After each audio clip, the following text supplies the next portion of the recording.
네, 안녕하십니까. 김정민의 그레이트 게임 또 저번 주에 이어서 또 다시 시작하게 됐습니다. 오랜만에 해서 그런지 몰라도 굉장히 많은 분들이 봐주셨는데 대단히 감사합니다.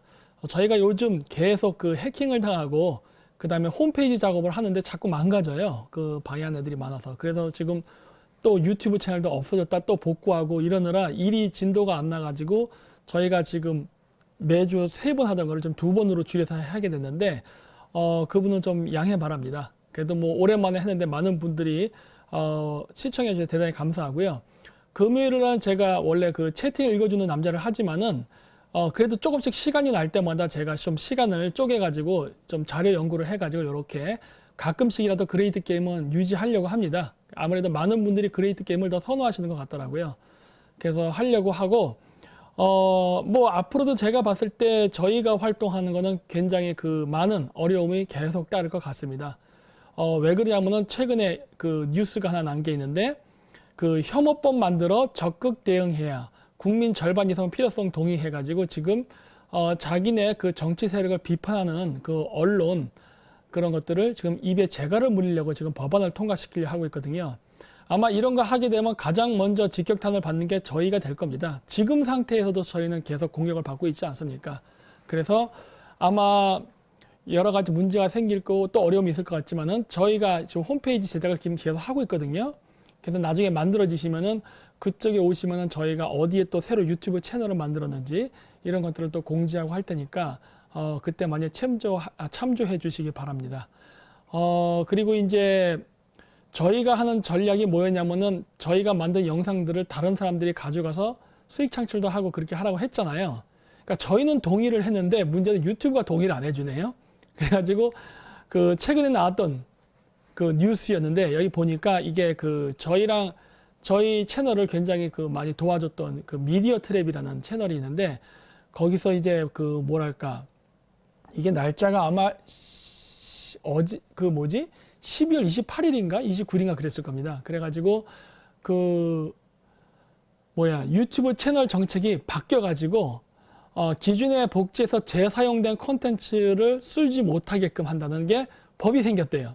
이게 거의 뭐 저희를 바라보고 한 게 아닌가 싶은데 그래서 이러한 이유로 김정민의 자연사 박물관이나 평창유감 이해란 TV 영상을 삭제하게 되었대요. 그러니까 이제 저희 채널을 복사해서 수익 창출을 하면서 많은 사람들이 가져갔던 분들이 이제는 그게 끊기게 생겼습니다.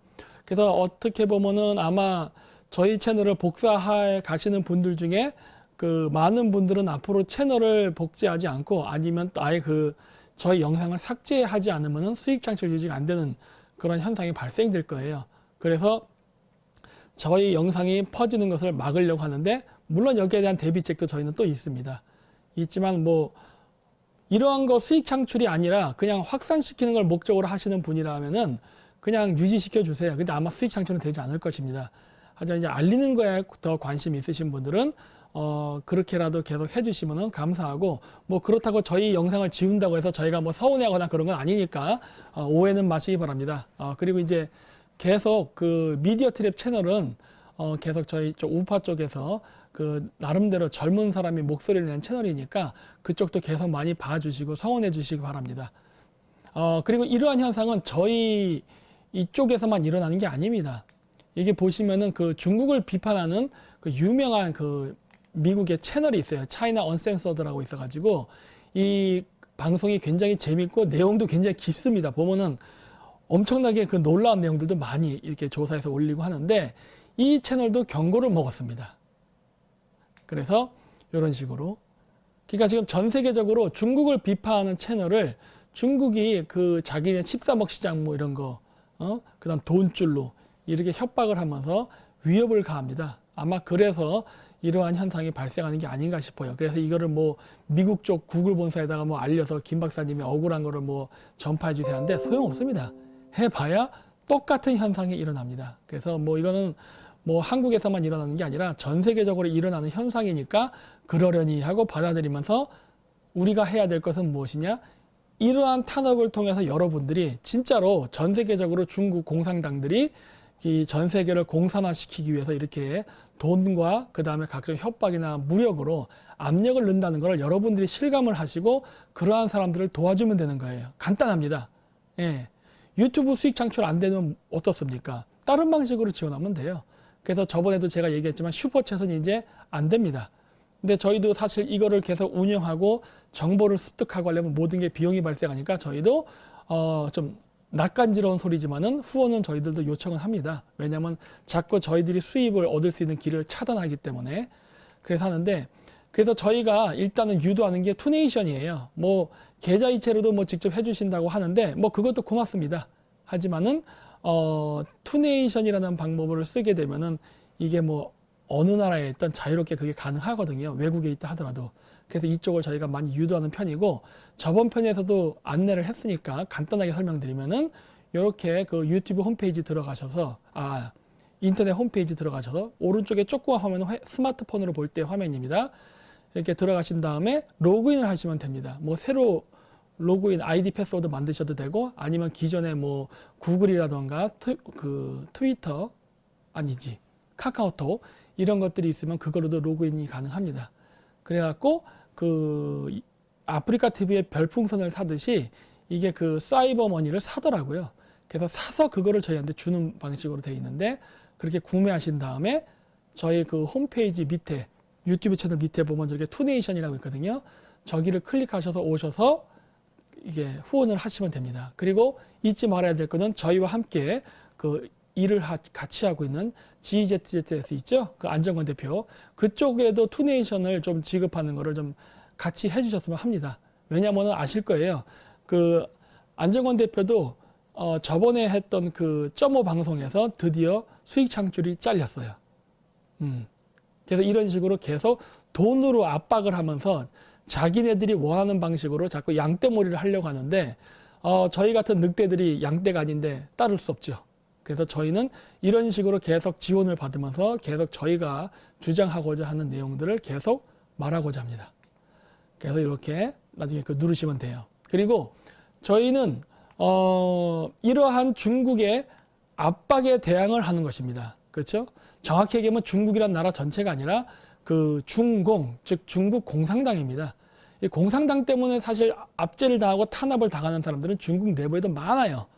그래서 저도 예전에 얘기했듯이 그 중국 공산당을 저희가 비판하고 싫어하는 것이지 뭐 중국 사람을 싫어하는 건 아니에요.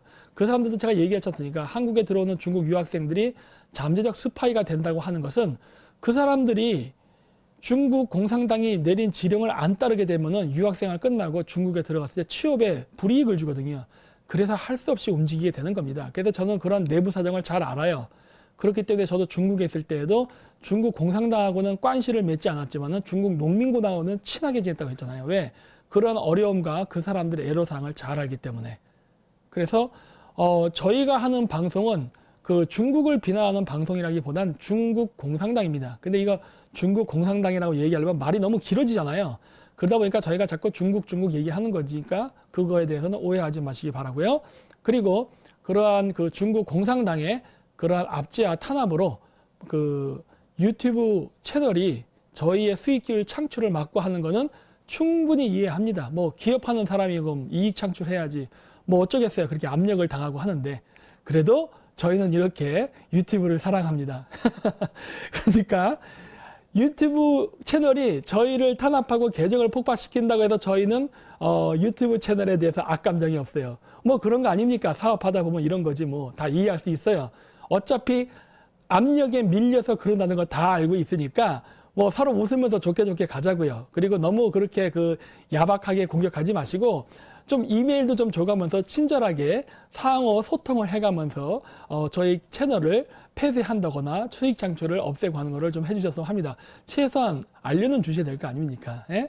그래서 어차피 이 어려운 시간이 지나면 좋은 새로 올 겁니다. 그러면 이제 구글도 원래 취지대로 그 표현의 자유라든가 이런 거를 마음껏 할 수 있게끔 할 수 있는 그런 좋은 그 플랫폼이 될 거라고 저는 믿기 때문에 구글하고도 계속 공생하는 관계는 저희는 계속 이용할 겁니다. 그래서 뭐 앞으로도 우리 그 구글이랑 아주 좋게 서로 웃으면서 갈 수 있는 그러한 길을 마련해 보죠. 자, 그래서 이제 본론으로 들어가도록 하겠습니다. 폭풍전야.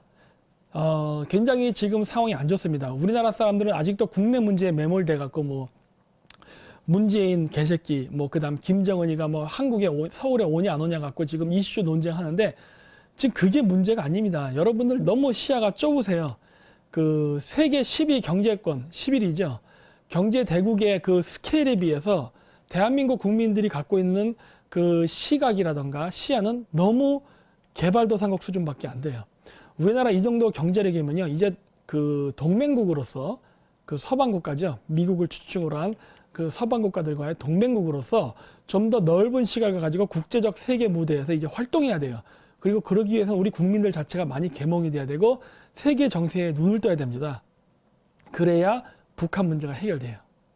그래서 매티스 장관이 이제 그 마지막으로 이제 사퇴하면서 그 성탄절 크리스마스 때 이제 먹구름이 다가온다. 전선을 지켜라. 뭐 이런 식으로 말을 했다고 합니다.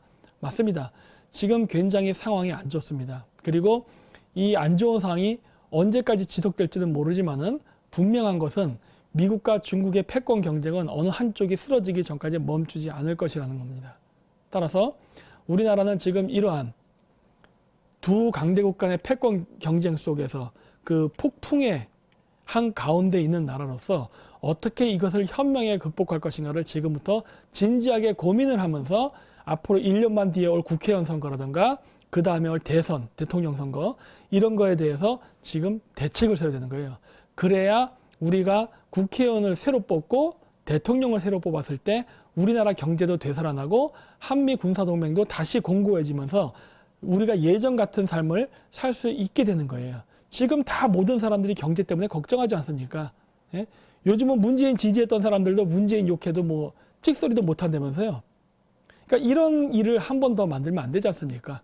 이제 외교가 우리나라의 경제라든가 국가 안보에 어떻게 긴밀한 연결이 되어 있는가를 이제 인식했으니까 그러한 인식을 했으면은 정치적 활동에서 그거를 이용해 먹어야 되는 거예요. 그래서 우리나라의 그 뭐 좌우를 떠나서 5,200만 대한민국 국민들은 바로 이러한 외교가 대한민국 경제에 중대한 영향을 끼친다는 그러한 관점에서 앞으로 남북관계, 그 다음에 그 미국과 한미 군사동맹을 맺기 위해서는 어떻게 우리가 처신을 해야 되는가, 그리고 외교정책, 그 다음에 경제정책을 어떻게 묶어서 진짜 상생이 가능한 그 경제 시스템을 만들 수 있는가를 진지하게 고려해야 될 것입니다. 그래서 오늘은 저번에도 얘기했듯이 서해안 고속철도 사업에 대해서 말할 겁니다. 그리고 이게 원래 채팅 읽어주는 남자라는 프로그램을 그 시간대를 제가 지금 그레이트 게임으로 이용합니다.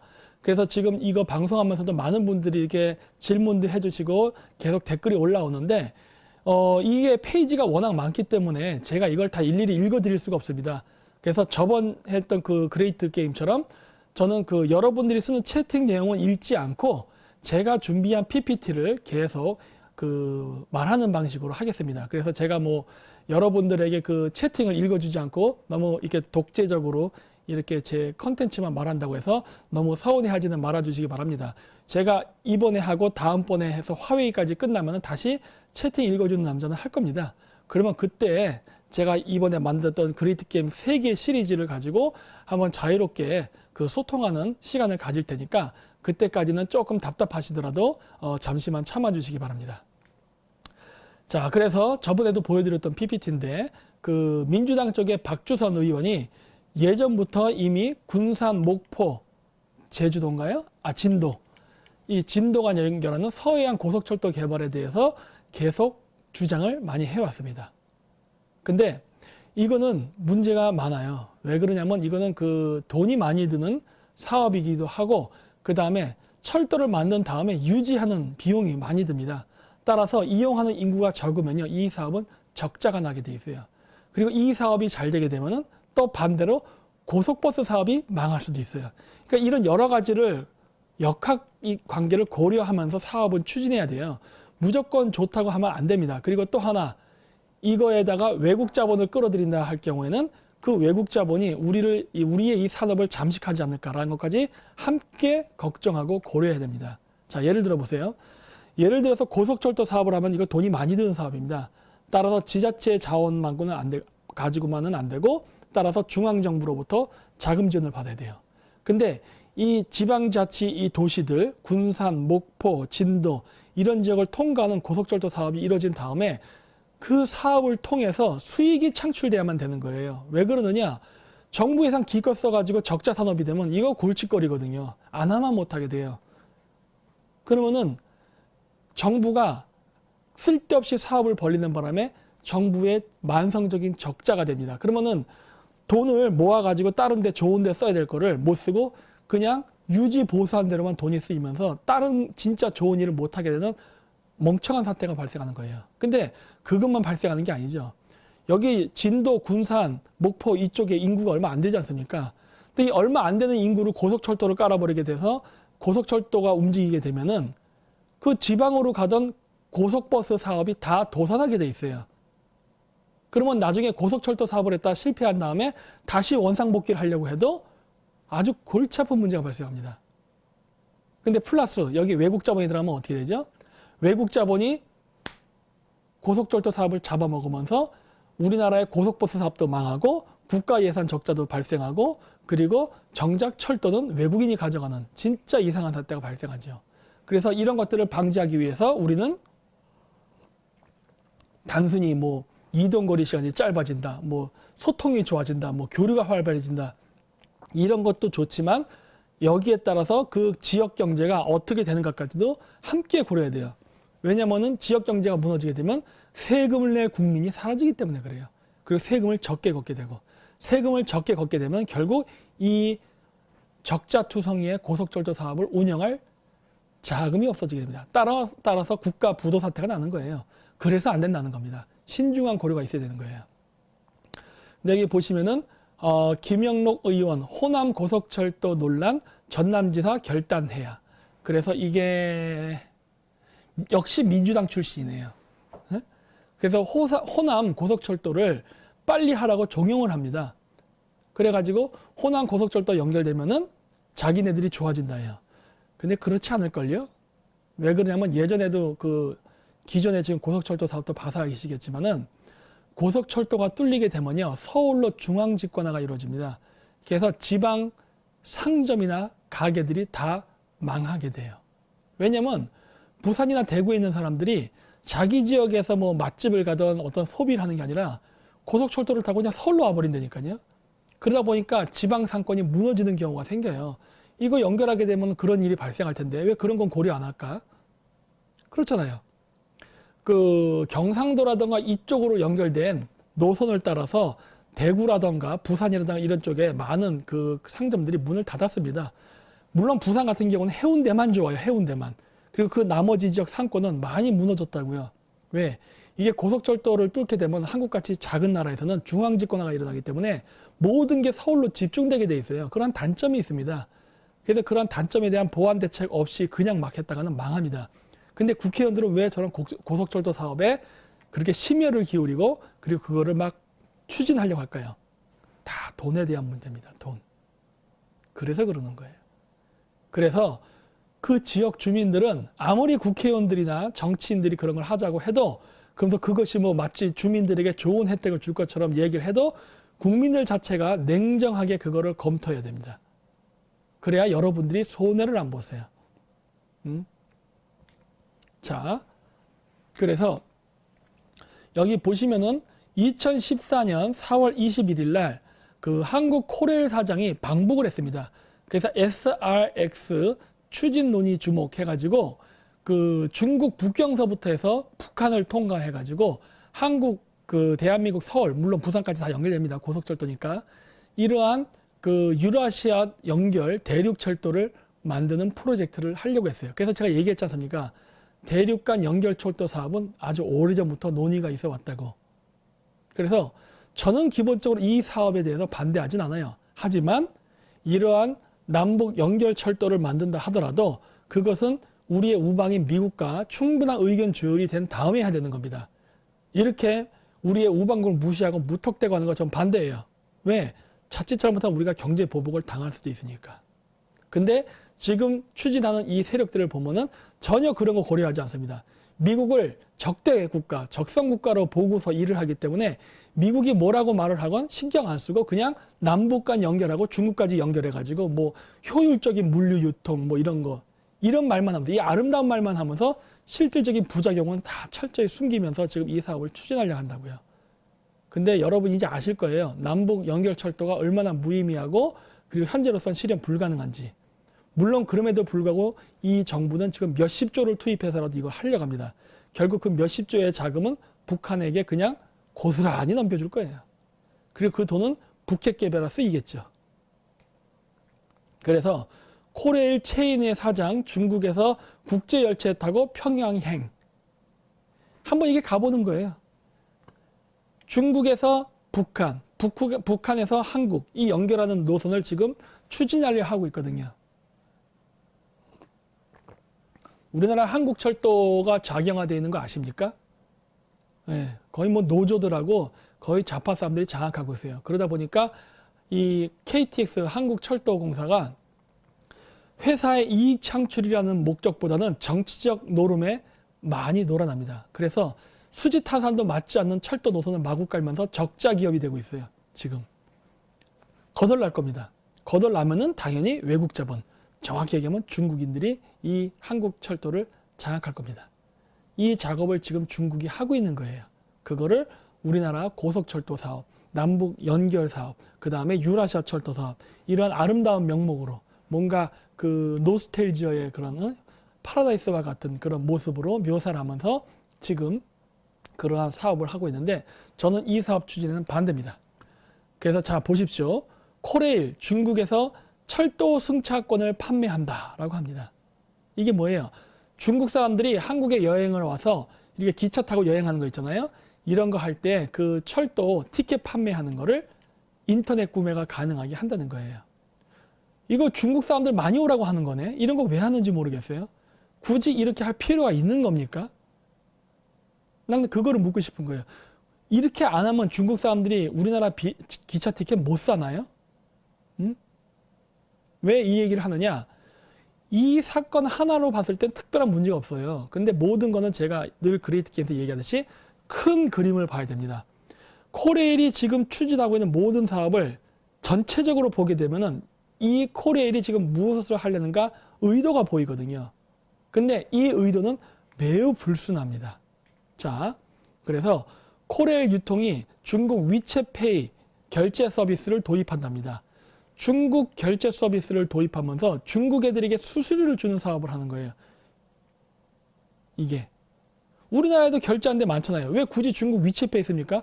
중국 애들 보고 우리나라의 그 전자 결제 시스템을 이용하게 만들어야 우리가 수익을 발생시키는 거 아니에요? 이걸 왜 중국에게 넘겨줍니까? 난 이것도 이해가 안 되는 거예요. 우리 거 써요, 우리 거. 우리 많잖아. 우리한테 전자 결제 시스템이 없어요? 우리 거를 쓰게 해서 이익 창출을 우리나라가 하게 해야지. 중국 애들이 우리나라 관광하러 오는 거는 우리나라에 돈 쓰러 오는 거잖아요. 돈 쓰게 만드세요. 왜 돈을 중국 애들이 가져가게 만듭니까? 그래서 여기 보십시오. 특히 코레일 유통은 이번 위챗페이 결제 서비스 도입을 위해 약 2개월 동안 전산 시스템 구축 및 사용자 매뉴얼 제작, 교육 등을 실시하는 등 중국 관광객 맞이의 안전을 기하고 있다. 여기에 화웨이가 들어오는 겁니다. 여기에. 아시겠어요? 텐센트와 화웨이가 여기에 꼽사리로 들어옵니다. 그래서 전라도 지역으로 가는 서해안 고속철도 개발 사업에 중국 공산당 정부가 관심을 갖고 일을 하고 있잖아요. 그래서 저번 주에 했던 진도 개발, 거기에는 배를 타고 이동하는 진도항 개발과 남북 연결철도를 통해서 들어오는 고속철도 사업까지도 연결되어 있거든요. 이거 다 중국 공산당 정부가 하는 거예요. 근데 여기를 이용하기 위한 중국인들의 자금 결제 시스템을 중국 걸로 쓰겠다는 겁니다. 중국 걸로 쓰면서 결제 시스템도 중국 걸로 갖고 올려가는 거예요. 그러다 보니까 당연히 화웨이를 쓰게 되죠. 그리고 텐센트가 카카오페이를 지배하고 있지 않습니까? 이렇게 해서 중국 애들이 그 이권을 가져가려고 하는 거예요. 이런 거 못 가져가게 해야지 이걸 왜 넘겨줍니까? 응? 화웨이는 다음 주에 합니다. 오늘은 조그만 맛배기만 보여주는 거예요. 그래서 김영록, 이 사람 또 나왔네. 전남지사 후보 호남 철도 노조와 정책 협약 해가지고 벌써 노조와 짝짝꿍을 맺습니다. 그럼 노조는 이 철도 노조는 이 중국 공산당 정부가 하고자 하는 서해안 고속철도 개발에 대해서 적대적일까요? 호의적일까요? 아주 호의적입니다. 그리고 여기 그 전남도지사도 호의적이죠? 네, 호의적이에요. 이거 저번 주에 제가 강의에서 얘기했잖아요. 그래서 김 후보는 이어 철도노조 호남본부와 KTX, SRT 고속철도, SRT 나옵니다. SRT. SRT에 중국 자본 들어갔어요, 지금. 고속철도 운영 일원화에 국민들이 차별 없이 요금 할인 혜택을 누릴 수 있도록 이렇게 뭐 혜택을 줄 것처럼 막 얘기해요. 어? 얘네들 이런 장난 많이 친다고요. 한국철도공사 동력 분산식 전동차 차량 최고 속도 250km, 300km급 고속철도 중장비 기지를 전남 동부권에 유지함으로써 지역 일자리 창출과 지역 균형 발전 실현에 힘쓰기로 했다. 일자리 창출. 이거 진도에서 가리비, 저기 장자도 그룹하고 할 때도 일자리 창출이라는 걸로 미끼 던져가지고 했죠. 그 일자리 창출 됐습니까? 실업자 됐지. 실업자만 된 게 아니라 우리나라 도서 지역에 가리비라든가 양식 농업하는 사람들, 자영업자들, 장자도라는 거대 자본, 중국 자본이 들어와서 지금 다 독식하게 생겼죠. 우리나라 서해안 철도를 중국한테 개방하게 돼서 이거 제가 얘기했죠. 진도, 목포, 군산 간 연결 고속철도는 수지 타산이 안 맞는 사업이다. 따라서 이거 연결하게 되면 막대한 재정 투입이 되고 적자 산업이 될 테고 결국 중국이 먹을 겁니다. 우리나라 고속철도 사업을 중국이 서해안서부터 하나씩 잠식해 나가려고 하는 거예요. 근데 명분은 뭐예요? 일자리 창출. 그리고 민주노총 애들이 여기서 헬렐레 거리면서 지들도 좋아합니다. 이 병신들. 그래서 청도 국신그룹 등 중국 기업이 진도 국제항 건설 투자 타당성 검토해가지고 이렇게 이게 청도 국신그룹이 더블스타를 갖고 있는 회사예요. 그러니까 모회사입니다. 더블스타는 금호타이어를 인수한 회사입니다. 그래서 말이 좋아 협약이지 처음에는 뭐 한중 경제 교류 협약 뭐 이런 식으로 들어와서 결국은 그거를 잡아먹습니다. 이게 중국 애들의 전략이에요. 근데 아이러니한 거는 뭐였습니까? 금호타이어 회장, 그다음 그 간부들이 한중우호협회 막 회장서부터 해서 뭐 간부직들 맡고 있죠. 그래서 얘네들은 스파이라고 보는 거예요. 어떻게 자기 기업을 중국에게 팔아먹으면서 한중우호협회에서 일을 활동하죠? 자기 기업을 중국한테 뺏기면은 악감정을 가져야 되는 게 정상일 텐데 왜 한중우호협회에서 일을 합니까? 제가 뒤에 좀 이따 보여드릴 거예요. 그래서 코레일 유통 철도 역사 매장에 알리페이 도입. 또 중국 거네. 자꾸 중국 애들이 그런 이거 일종의 전자화폐거든요. 사이버머니. 이거를 자꾸 도입합니다. 이거 왜 한 줄 아십니까? 중국 애들이. 왜 우리나라에서 이렇게 한 줄 아세요? 이거 우리나라 한국철도 연결한 다음에 관광, 그 다음에 이제 뭐 이런 식으로 알리페이를 연결 다 하잖아요. 이거 하면 중국 애들 돈 세탁할 겁니다.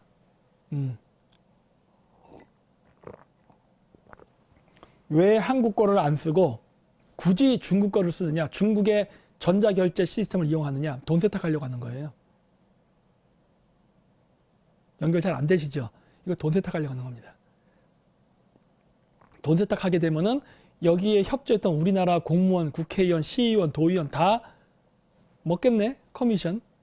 이거 돈 세탁이거든요.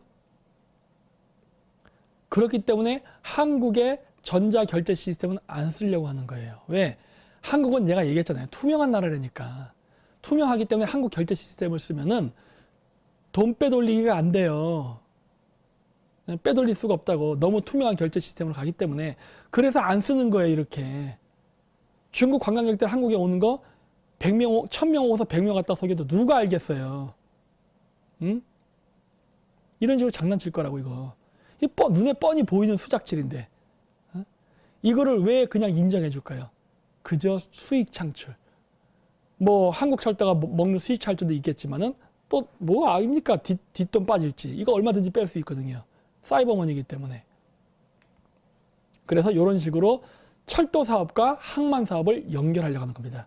서해안 고속철도 사업은 중국 공산당, 정확히 얘기하면 중국 인민해방군, 얘네들이 추진하는 군사 전략적 차원에서 진도를 점령하고 차이나타운 건설하고 진도항을 중국인들이 장악하려는 전략과 고속철도 사업은 연결돼 있어요. 그래서 진도, 목포, 군산, 그다음 물론 서울, 평양, 북경 이렇게 연결시키는 사업을 지금 하려고 하는 거예요. 이거는 철저하게 군사 목적에서 하는 사업입니다. 제가 결론 부분에서 이야기할 거예요. 그래서 이게 진도군이 저번에도 얘기했지만 그 5개 기업 489억 투자 협약을 맺고 일자리 239개 창출한다는 미끼로 이거를 지역 주민들을 홀려가지고 이 사업을 추진하려고 하고 있죠. 김영옥 지사, 그때는 후보였는데 이제 지사 됐네요. 네? 그래서 후보 시절부터 친중이더니 지사가 돼서도 여전히 친중 행위는 멈추지 않네요. 그래서 이제 진도 군수랑 같이 이렇게 싸바싸바 해가지고 관광 6천만 관광지대 열겠다. 이 6천만 관광지대가 진도항으로 들어오는 중국인, 그 다음에 저 고속철도 만약에 연결된다면이에요. 하는 그런 걸 통해 가지고 관광객을 받는 그러한 사업을 하겠다는 겁니다. 그래서 고속철도 사업과 진도항을 통해서 중국인 유입을 시키겠다는 거예요. 쉽게 얘기하면. 그래놓고 그거를 원활하게 해서 인구 5만 이상이 거주할 수 있는 진도의 차이나타운을 건설하겠다는 것이고. 잘 생각해 보세요. 이게 여러분 진도 그 도민 여러분에게 어떠한 경제적 이득을 줄 거라 생각하십니까? 여러분들이 할 수 있는 거는 몇 개 정해져 있어요. 첫째, 매춘업. 두 번째, 장기 매매 당하는 거. 세 번째, 화장실 청소입니다. 이거 외에 여러분들이 할 수 있는 거 없어요. 여러분들 위해서 여기서 일하게 되면 일자리 창출되는 건 이거 3개밖에 없어요. 여러분 전라도 사람들 다 죽습니다. 이거 하면은. 지역경제 고사당한다고. 왜? 우리나라 공무원, 국회의원, 시의원, 도의원, 도지사, 군수, 시장 등등이 합심을 해서 그냥 중국에게 편의를 제공한 쪽으로 가는 거예요. 일방적으로. 사업이라는 건 기브앤테이크인데 그게 아니라 일방적으로 줘요. 사업은 기브앤테이크인데 일방적으로 주는 게 이상하지 않아요? 뭔가 기부를 받은 거예요. 물론 그 기부를 받은 게 여러분은 아닐 겁니다. 웃사람들이지. 그래서 요거는 그냥 여러분들이 읽어보세요. 통과하겠습니다. 그리고 나서 중국 파트너 시트립, 제가 예전에 얘기했던 관광회사입니다. 굉장히 큰 회사예요. 중국 시트립, CFO, 한국은 시트랩이 세계로 진출하는데 거점이 된다. 전략적 거점지라는 거예요. 우리나라가 그러니까 즉 진도 서해안 고속도로 개발이 세계로 진출하는데 전략적 거점이 된다 보는 겁니다. 즉 얘들은 군사 목적적 관점에서 들어오고 있어요. 제가 왜 이 이야기를 하느냐? 이 시트랩이라는 시트립이라는 회사도 그 순수한 민간 기업이 아닙니다. 중국의 모든 기업들은 100% 민영 기업 없어요. 다 중국 공산당 지시를 받습니다. 중국 공산당으로부터 파견된 위원이 있어가지고 그 위원이 그 회사가 하는 정책을 일일이 간섭합니다. 그래서 그 북한군 보면은 소대장을 이끄는 전투를 하는 소대장이 있고 그 군대를 감시하는 정치 장교가 따로 있거든요. 그런 식의 역할을 하는 사람들이 꼭 와 있어요. 그래서 얘들이 공산당 지령을 받아서 그 지령에 맞춰서 사업을 하게끔 유도를 합니다. 그래서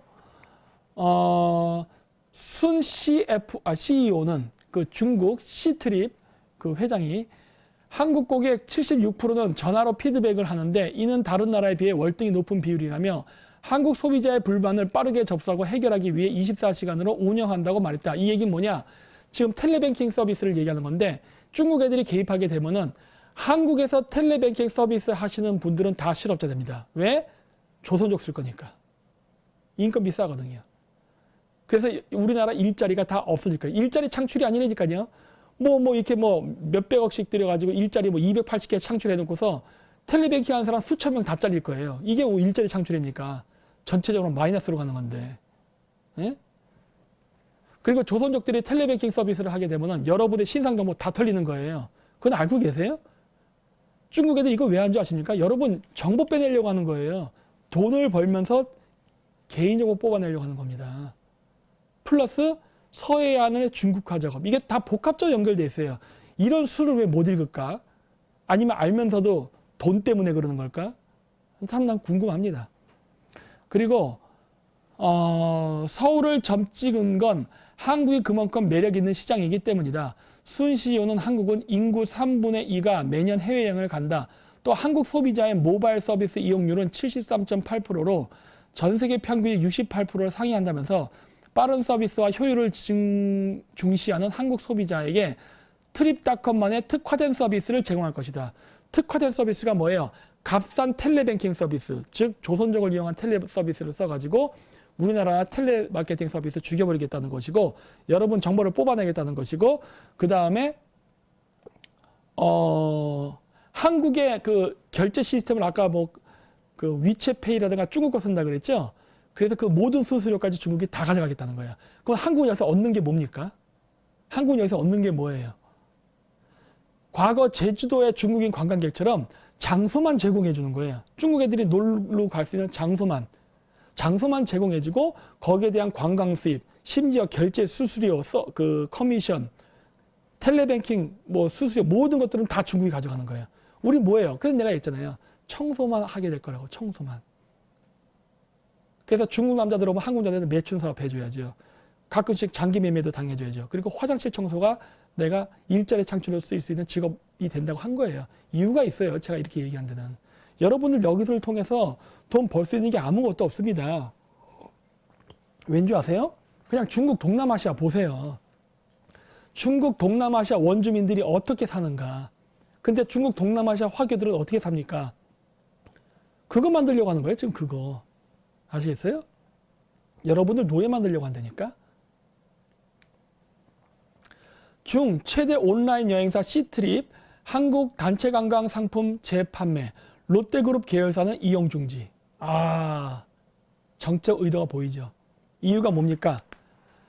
다만 롯데월드, 롯데백화점 등 사드기지의 부지를 제공한 롯데그룹 계열 회사를 이용해서는 안 된다는 단서가 붙었다. 그렇죠? 중국 애들이 자기 입맛에 안 맞는 그 한국의 기업들을 군기를 잡고 자로 굴러 오로 굴러 똥개 훈련시키는 거예요. 이런 식으로 해서 우리나라의 모든 산업을 중국의 입맛에 맞게 일사불란하게 줄을 서게 만드는 겁니다.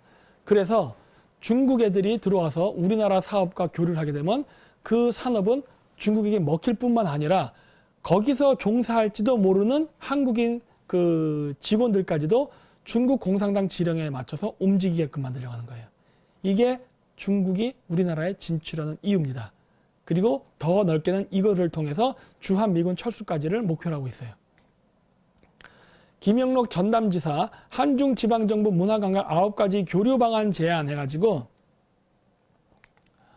여러 가지 저번에 얘기했으니까 뺄게요. 그리고 여기서 보십시오. 아까 여기 뭐였지? 김영록 전남지사랑 이 앞에 그 사진 나올 거예요. 어딨냐? 요거.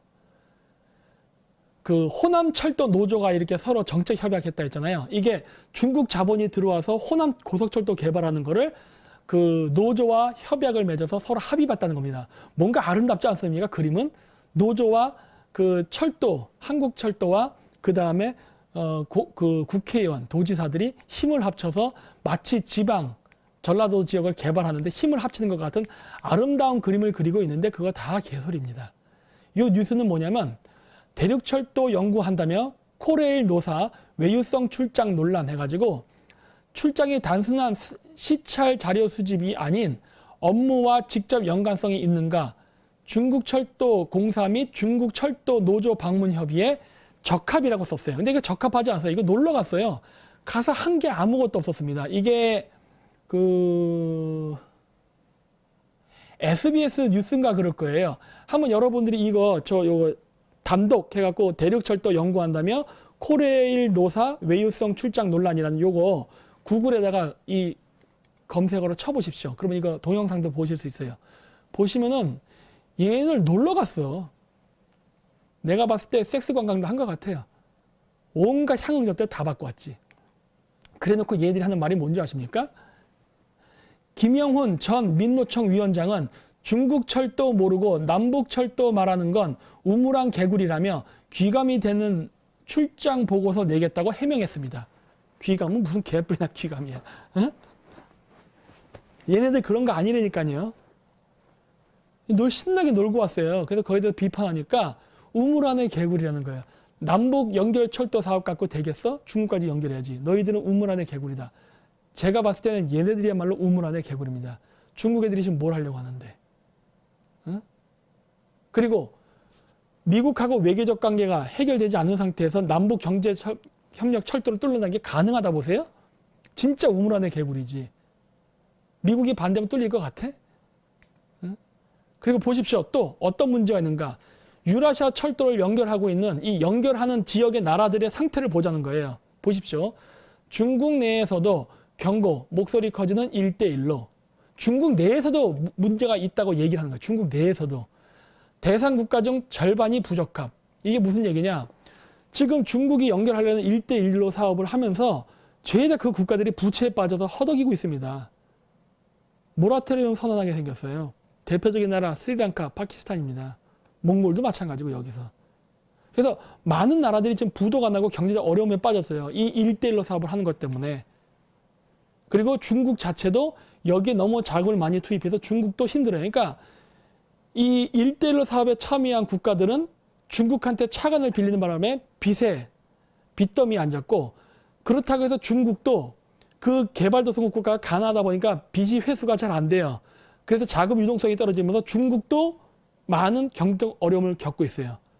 그래서 이게 지금 연결이 제대로 원활하게 안 되는 사업인데 여기 한국 애들이 뛰어들겠다는 거예요.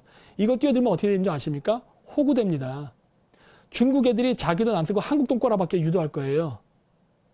중국이 원하는 철도를 개발하는데 한국에서 돈을 뜯어다가 저기 카자흐스탄이라든가 파키스탄이나 스리랑카에 돈을 투입하는 식으로 할 겁니다. 그게 바로 AIIB 은행을 통한 투자 아닙니까? 그런 식으로 지금 하려고 하고 있잖아요. 근데 여기에 지금 적극적으로 우리나라가 지금 우리나라에 피 같은 국민 세금을 쏟아부으려 하죠. 이거 돈 들어가자마자 회수가 안 되는 자금인데 이거 부도날 거예요. 이런 사업을 왜 굳이 하려고 할까요? 서해안 고속철도 개발은 단순히 전라도 지역만이 연결되는 게 아니라 바로 이런 거대한 유라시아 철도 개발과 연계되어 있습니다. 따라서 중국은 한국을 끌어들이는 이유가 혼자 돈 꼬라박기 싫으니까 한국이라는 호구를 끌어들여서 돈 뽑아내려고 하는 거예요. 물론 이 막대한 자금이 끌어나가면 몇 프로의 커미션이 한국 정치인들에게 들어가겠죠. 그 돈 먹으려고. 그러다 보니까 모든 결제 시스템을 대한민국 위주로 하는 게 아니라 중국 위주로 해주죠. 왜? 그래야 회계검사가 불가능해지니까. 이런 식의 돈을 헤쳐먹는 우리나라의 정치인, 국회의원, 공무원들이 무지기수로 많은 거예요. 이러니까 우리나라가 개혁이 안 되는 겁니다. 그래서 제가 자꾸 문재인이 똥볼 찰 때 이걸 가지고 아가거리면서 튀어나오는 반문연대 국회의원들 조심하라고 하는 거예요. 쟤들 절대 대안 아니니까. 그리고 그런 반문연대를 지지해주는 보수 우파 인터넷 매체 언론들도 한통속이라는 겁니다. 왜? 왜 도와주냐는 거예요 도대체. 자기에게 이익이 있으니까 도와주려는 거 아닙니까? 설마 걔네들이 자유민주주의와 대한민국의 민주화를 한다고 생각하세요? 어? 1대1로 육상, 해상, 실크로드 사업이 최근 세계 곳곳에서 파열음을 내고 있습니다. 주요 참여국들 사이에서 1대1로 사업으로 빚더미에 올랐다는 볼멘 소리가 터져나오고 있기 때문입니다. 문제 있어요. 이런 문제 있는 사업에 지금 우리나라가 끼어들고 있습니다. 그리고 여기 뭐냐? 제가 블로그에서 찾아왔는데 꽤 괜찮은 거라서 제가 올려봤어요. 이 스카이아라는 분이 그 분석해서 올리시는데 한번 구독 신청한 다음에 자주 한번 봐보십시오. 연구를 많이 하신 분이에요. 여기 보시면 CJ 대한통운 중국 1대1로 참여는 악재. 또 CJ네. 대표적 친중 기업이죠. CJ 엔터테인먼트로 중국을 위해서 프로파간다성 음악, 영화, 드라마를 만들고 거기서 번 수익은 죄다 중국에 갖다 바치고 또 나머지는 중국이 하고 있는 1대1로 산업을 위해서 유라시아에다가 꼬라박고 있는 거예요. 이거 완전 중국의 부역이네. 이 짓을 하고 있는 거예요. 그러면 이 CJ가 1대1로에 참여해서 잘 나가느냐? 회사 잉여 현금 흐름과 FEM 모두 마이너스다. 연속적으로 돈을 잃고 있다. 상대적으로 CAPEX는 2년간 1조 원대를 육박하게 투자가 되었다. 그 결과는 레버리지율이 계속 상승하고 있다는 것으로 나타난다. 2015년 28.8%에서 2017년 40% 선까지 이자 부채율이 증가했다. 그리고 리스크 대비 현금 버퍼율이 1%밖에 안 된다. 필자의 기준은 50%다. 뭐 이런 등등을 써 있는데 여기 그 Thinking Bridge라는 그 네이버 블로그에 가서 직접 글을 읽어보세요. 전체 글이 많은데 제가 요거만 지금 보여드린 건데 한번 보세요. 손해보잖아요. 손해보는데 왜 이런 사업에 왜 우리나라 정부가 여기 개입하려고 그러죠? 그리고 민주노총은 도대체 중국에서 어떤 접대를 받았길래 헬렐레에서 정신이 없어가지고 중국 애들이 우리나라 서해안 고속철도 적자 사업을 만드는데 적극 협조하려고 합니까? 니들 나중에 실업자 될 텐데 왜 중국 애들이 나중에 고속철도 중국 애들이 인수하면은 노조들 걷어줄 거라 생각하세요? 중국 애들 쓸 거예요. 인건비가 싸거든. 뭘 알고 얘기를 해야지. 예? 그리고 이러한 말도 안 되는 부역질을 하게끔 도와주는 여러 단체들인데 그 중에 하나가 여기 있는 바로 한중교류협회입니다. 한중교류협회. 여러분들이 인터넷으로 직접 검색해서 한중교류협회에 대해서 보세요. 한중교류협회에 가면 한중교류협회에 소속된 우리나라 정치인들 명단을 볼 수 있습니다. 그리고 각 신문 기사를 읽어보세요. 그럼 여기에 여러분들이 아시는 국회의원들 이름서부터 정치 이름들이 계속 나옵니다. 이 사람들 뭐 하는 거야 도대체? 볼까요? 이건 2011년입니다. 이날 리셉션에는 잘 안 보이는데 장신선 대사와 주한 중국 대사관 차이용 국방무관 등 이 국방무관 이거는 일종의 국정원인데 등 주요 외교관 21세기 한중교류협회 김한규 회장 및 이수성 전 국무총리, 이상특 전 국회 부회의장, 정상 전 국무총리 서리 등 주요 회원 그리고 김문수 경기도지사 12명의 국회의원 및 재향 중자기구 대표 등 300여 명이 참석했다. 그렇죠? 또 2017년 8월 20일 기사입니다. 김한규 21세기 한중교류회장 한중동북아 운명공동체라는 것을 이야기했어요. 그래서 중국몽은 한국몽과 다르지 않다. 한국 경제력 더 커져야. 중국몽과 한국몽이 다르지 않다고? 누구 마음대로? 이거는 친중파 얘기지. 저 같은 사람은 중국몽과 한국몽은 다르다 생각하는 사람이에요. 이건 중국에 부역하는 세력들이 그렇게 생각하는 겁니다. 그래서 사드 배치도 반대하는 거예요. 김 회장은 최근 서울 중구의 협회 사무실에서 진행한 연합뉴스와의 인터뷰에서 국제관계는 영원한 우방이 없고 영원한 적국이 없다는 것을 절실히 통감한다며 수교일의 25년간 양국의 관계가 상전벽해 수준으로 변모하였다고 평가했다. 이 세상에 영원한 우방도 없고 영원한 적도 없다. 원론의 말은 맞습니다. 저도 그렇게 생각해요. 국제관계에서. 근데 한중우호협회 회장이 이런 말을 할 때는 굉장히 의도성이 있어요. 여기에서 얘기하는 영원한 우방이라는 건 미국이고 영원한 적이라는 건 중국이거든. 이거를 암시적으로 지금 이 인터뷰 속에 포함시켜 놓은 겁니다. 그러니까 이 얘기는 뭐예요? 21세기 한중교류협회가 추구하고자 하는 것은 앞으로 대한민국은 더 경제적 발전을 하기 위해서 미국을 버리고 중국하고 손잡아야 된다. 이 말을 간접적으로 하고 있는 거예요. 그러면서 뭐라 그래요? 중국몽과 한국몽은 똑같다. 야, 이거 그 문재인 대통령이 했던 말하고 똑같은 말 아니에요? 그렇죠? 근데 문재인 대통령이 했던 말과 똑같은 말을 하는데 왜 여당 국회의원이 거기 참석합니까? 응? 이런 데를 왜 가냐고. 자, 또 21세기 한중교류협회 1주년 기념식 개최. 이건 2018년 3월 13일이에요. 이때도 보면 원희룡 제주도지사, 김우남 예비후보 맞나? 풍춘대 중국 총영사 등 참석해 양국 우호 기원에서 여기 원희룡 지사, 원희룡 제주도도지사는 이 사람은 그 자유한국당 출신이죠. 물론 이번엔 무소속으로 나왔어요. 그래서 이제 도지사가 됐는데 이런 놈들이 들어와 있다고. 응? 이런 애들이 제가 그래서 얘기했잖아요. 우리나라의 친중 정치는 좌우를 가리지 않고 골고루 퍼져 있다. 이런 애들이 지금 이런 식으로 깊숙이 침투해서 여야 국회의원들을 꼬셔가면서 야, 이거 하면 많은 특혜가 있어. 너에게도 이익이 있을 거야. 같이 하자. 이런 식으로 꼬셔가지고 국회에서 대중국 개발, 대중국 경제협력 프로젝트를 승인하게끔 유도하고 있는 겁니다. 그리고 그러한 사업을 하면 할수록 하는 족족 우리 국민들은 실업자가 되고 있어요. 근데 이런 것들을 지금 우리나라 그 어떤 정치인도 이야기하지 않죠. 그래서 제가 얘기하지 않습니까? 왜 우리나라 우파 사람들, 우파 인터넷 매체, 우파 정치인 이 사람들 왜 반중 얘기하지 않느냐? 계속 얘기하잖아요. 왜? 반중을 이야기하지 않는 자들은 공산당은 아닐적, 즉 빨갱이는 아닐지 몰라도 그들의 부역 세력입니다. 부역자예요. 결국 빨갱이라고. 왜? 중국 공산당이 하고자 하는 전략에 충실한 개가 돼서 움직이고 있잖아요. 그렇죠? 응? 문재인 때려잡으면 여러분 새 세상이 올 거라 생각하세요? 이러한 친중 정치인들이 자유한국당 안에도 우글우글거리는데 이런 사람들을 색출도 안 해놓고 그냥 자유한국당이랑 간판 하나 보고 그래도 자유한국당이 없으면 안 되지 않을까요? 뽑아봐야 아무 소용없다고 내가 얘기하는 게 이런 것 때문이에요. 이런 정보 미국의 CIA가 모를 것 같아요? 다 알고 있습니다. 응? 여러분 정신 차리세요. 그래서 지금도 저희만 외롭게 반중을 떠들고 있고 그 어떤 인터넷 매체들, 우파 매체들은 저희의 반중 슬로건을 받지를 않습니다. 제가 얘기했잖아요. 저희 채널은 다른 보수 우파 인터넷 채널과 다르게 특정 정당이나 특정 정치인을 지지하지 않는다고. 우리가 지지하는 것은 우파의 가치와 이념이라고.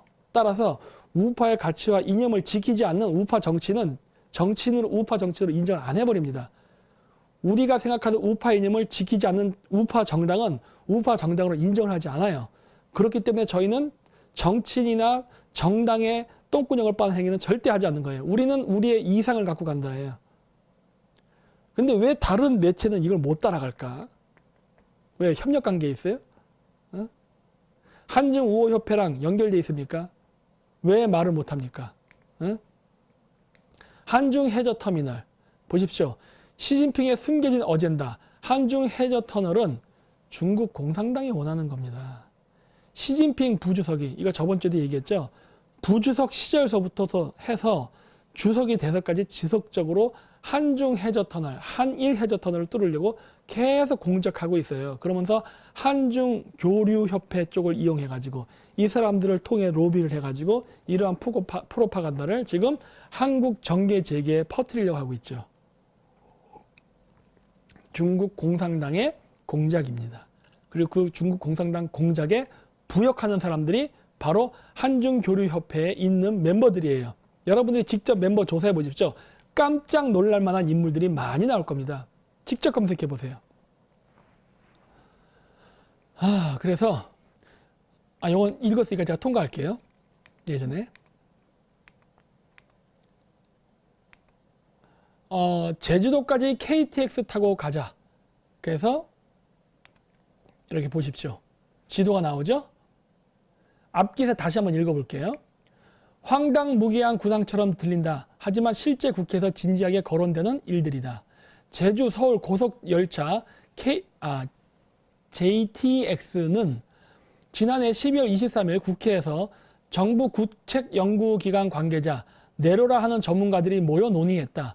한중열차 페리도 2달 전 여당 최고 중진회의에 거론된 후 국회 외교통일위원회가 관련 연구 용역에 예산을 책정했다. 여기서 얘기하는 이 여당 의원이라는 것은 자유한국당입니다. 이게 박근혜 대통령 때예요. 보세요.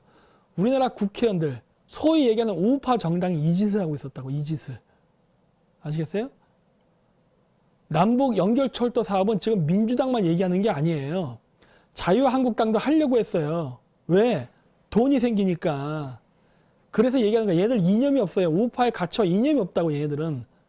자기가 국회의원 배지를 달기 위해서 재선을 하려면 선거 자금이 필요해요. 선거 자금 마련하는 걸 왜 공산당 빨갱이라 합니까? 에? 그렇게 자신이 없어요? 자기가 확고한 어떤 정책적 대안, 일, 업무 이런 걸로 승부하면 안 됩니까? 에? 그리고 받을 돈이 받을 돈 안 받을 돈이 따로 있지. 왜 공산당의 돈을 받으려 하세요? 볼리비아, 베네수엘라, 스리랑카, 네팔 등등 많은 제3세계의 국가들이 중국 자본의 돈을 받고 친중 정치에서 중국에게 사업 이권을 넘겼습니다. 그래가지고 그 지역 경제가 초토화됐어요. 그래서 그 지역의 중산층이 몰락하고 그 원주민들이 빈민화됐습니다. 이건 아프리카도 똑같아요. 그래서 많은 지금 중국하고 사업을 했던 국가들이 지금 가난에 허덕이고 있는데 이거를 지금 우리나라에서 하려고 하는 거예요. 여야 국회의원들이 모두 합심을 해서. 그래서 이런 식으로 똑같이 아까 얘기했던 거. 유라시아 대륙 연결 철도를 서해안으로 뚫고 그다음 또 동해안으로 뚫어가지고 그거는 한일 해저 터널까지 이 모든 프로젝트를 하는 거를 갖다가 중국이 주도권을 갖고 하게끔 하려고 하는 거예요. 중국이 주도권을 가져야 하는 이유는 뭐예요? 그래야 뒷돈 받기 쉽다고 했잖아요. 중국 애들이 가짜 영수증 써주고 가짜 회계 이런 거 잘하거든요. 게다가 이 사업엔 16조 8천억 원이 든다. 정부의 의지가 없으면 실현이 어렵다. 전망은 밝지 않다. 과거 타당성 조사에서 경제성이 떨어진다는 결과가 나왔다. 하지만 추진파들은 타당성 조사를 다시 해야 한다고 주장한다. 이 얘기는 뭐예요? 아니 전문가들이 안 된다고 하는데 왜 자꾸 하게 하려고 할까요? 얘들은 수지타산이 안 맞는다고 하면은 수지타산이 맞는다고 말할 때까지 계속 재검토를 요청할 것입니다. 그리고 타당성이 없다고 말하는 연구원들을 잘라가면서 타당성이 있다는 연구원을 집어넣어갖고 결국은 하게끔 만들려고 할 거예요. 그게 지금 일어나고 있는 모든 일들이에요. 왜? 다 돈 때문이에요. 돈 때문에. 최근 중국인 관광객들의 제주행 수요가 커진 데다 제주를 국제 자유도시로 발전시킬 수 있다는 이유였다. 이런 식으로 마치 개발을 해서 돈을 벌 거라는 환상을 심어주면서 한다는 거예요. 실질적으로 그 현지 도민들은 아무런 경제적 이득이 없는데 정치인들만 뒷돈 먹으니까 부자 되죠. 마치 동남아시아처럼. 여당 4선 의원의 이 여당 4선 이거 자유한국당입니다. 입김이 작용했다. 보세요. 자유한국당 의원들이 4선 이상 의원들, 즉 우리가 얘기하는 유명한 간판 스타급 원로들이 이걸 푸시하는 거예요. 해야 돼, 해야 돼. 타당성 다시 검토해봐. 다시 검토해봐. 다시 검토해봐. 안 된다고? 다시 생각해봐. 너 이 새끼 내 말 안 들으면 이 새끼 너 연구원 자른다 이런 식으로 협박하는 거죠, 결국. 압력 넣는 거라고. 될 때까지 하려고 하는 거예요. 응? 이건 읽었던 거니까 통과하고. 그래서 여기다가 아까도 얘기했듯이 진도항 해양 개발까지 연결합니다. 해저터널 사업으로. 해저터널 뚫고 고속철도 연결하고 배 사업까지 같이 해서 중국이 우리나라의 서해안 주요 물류 거점지인 인천, 그 다음에 화성, 평택, 목포, 군산, 제주도, 진도 여기를 다 먹으려고 하는 거예요. 그리고 여기에 저번에 얘기했듯이 고대사 역사단체가 들어와서 고대사 작업까지 같이 합니다. 왜? 여기는 중국 땅이었다는 걸 주장하기 위해서. 실질적으로 동북공정에서 지금 중국인들이 백제사를 중국사에 집어넣었죠? 같이 하는 거예요. 왜? 중국은 대한민국의 서해안을 점령하기를 원합니다. 어디냐? 세월호 인양업체 샹하이 셀비지는 어떤 기업이냐? 세월호를 통째로 끌어올린 해남 군항 업체는 샹하이 셀비지라는 중국 회사다. 2015년 8월 국제 입찰을 통해 세월호 인양업체로 선정된 이 회사는 국제 해저 케이블 업체 오션 CNI 및 영국의 인양 컨설팅 업체인 CMC와 컨소시엄을 구성해 인양 작업에 투입됐다. 당시 해양수산부는 샹하이 셀비지와 851억 원의 계약을 맺었으나 현재 계약금은 916원으로 불어났다. 세월호 사고 현장에서 근무하는 인원은 350명 정도다. 이들은 100여 명이 돌아가면서 3교대 체제로 24시간 연속 근무하고 숙식도 바다 위에서 해결해왔다. 이거 진짜 웃기죠? 이 기사를 보면은. 이게 뭐냐면 세월호 인양 업체로 입찰이 됐다는 거예요. 여러분 그 공기에 입찰할 때 입찰 선정 기준이 뭡니까? 가장 싼 가격을 제시하는 쪽으로 해줍니다. 왜? 돈 덜 지불하려고. 중국 놈들 이 기사 보니까 딱 뭐예요? 851억 원으로 입찰을 받은 거예요. 아마 다른 경쟁업체보다 가장 가격이 낮았나 보죠? 가장 가격으로 입찰을 해서 일단 입찰을 따낸 다음에 온갖 구실을 붙여가지고 결국은 얘네들이 916억 원으로 100억을 늘려받았네. 사기친 거 아니에요. 일단 수주를 하기 위해서 저가로 때려놓고 결국 나중에 비용을 초과로 청구해서 결국 자신들이 원하는 돈 다 가져갔네. 이거 사기잖아. 이거 사기 입찰이잖아. 네? 그리고 1951년 설립된 이 업체는 중국 교통 운수부 산하 국영기업 국영기업입니다. 국영기업. 얘네들이 물속에서 뭐 한 것 같아요? 세월호 인양한다고 했을 때 굉장히 시간 많이 걸렸죠? 얘네들 서해안 물속에서 뭐 한 줄 아십니까? 국영기업이에요. 국영기업. 우리나라 수심 체크하고 다니는 거예요. 왜? 잠수함 침투하려고. 응? 우리나라 강화도에서 운유호 사건, 즉 일본의 운양호 사건이 일어나서 강화도 조약 맺었죠. 그때 일본의 운양호선이 강화도에 왜 왔습니까? 수심 측정하러 온 거였습니다. 수심 측정 왜 했어요? 어느 지역이 수심이 깊어서 배가 이동하기 편한가? 항로를 만들기 위해서 온 거라고요. 중국 애들이 지금 세월호를 인양하겠다는 명분으로 중국 그 국영기업이 와서 우리나라 해도를 그리고 간 거예요. 이거를 방치해 놓은 거죠. 그러면서 중국 애들이 시간 질질 끌면서 돈은 돈대로 더 받아가고 땅바닥을, 아니 우리나라 바닷바닥을 다 쓰시고 다닌 거예요. 이거 명백한 위법 행위거든요. 뭐 항공 방공식비역비하고 카디스 뭐 중국 비행기 왔다 갔다 해서 난리치잖아요. 이게 더 심각한 문제입니다. 네? 중국 애들 이 짓 한 거예요. 이거를 여기다 맡긴 거예요. 송영길 의원이 여기도 갔었죠. 언제? 사드 배치 찬반 논란이 있을 때 민주당 의원 그때 9명인가가 중국 정부 그 공무원들 만나서 그 인사하고 그랬잖아요. 조공외교하러. 그때 다른 민주당 의원들은 다 한국 돌아올 때 얘만 샹하이 셀비지에 가서 뭔가 수닥수닥 하고 왔다고. 이 송영길이가 아주 문제 있는 인물이거든요. 그리고 지금도 러시아 철도라든가 중국 철도 지금도 얘가 지금 왔다 갔다 하면서 온갖 이권관계는 숟가락 다 꽂고 있죠. 그리고 태양광 사업에도 이권관계 꼽아서 고문으로 추대돼 갖고 일하면서 결국 중국 기업들 다 한국에 집어넣고 한국 기업 도산시키는 일 했죠. 얘 스파이예요. 송영길 의원은 대한민국을 위해서 일하지 않고 있습니다. 지금. 알고 있을지는 모르겠어. 이게 셀비지 그룹이고 중국의 부는 진도 한류 해갖고 이거 저번에 제가 기사 보여드렸을 거예요. 그래서 보시면은 진도 투자단에는 중화인민공화국 상무부 투자추진사무국, 주한사무소, 중국 옌정시 인민정부, 주한경제무역연락처, 인민일보, 중국공상은행, 서울지점, 그 다음 화웨이기술 한국유한회사 해서 화웨이가 들어옵니다. 그렇죠? 다음 주에 화웨이 합니다. 오늘은 맛배기만 보여준다 했어요. 화웨이는 지금 무엇을 하느냐? 진도, 목포, 군산 이 전라도 지역에 고속철도 뚫고 관광객 6천만 명 유치하는 사업을 지금 하려 하잖아요. 이거 중국인을 대상으로 하는 겁니다.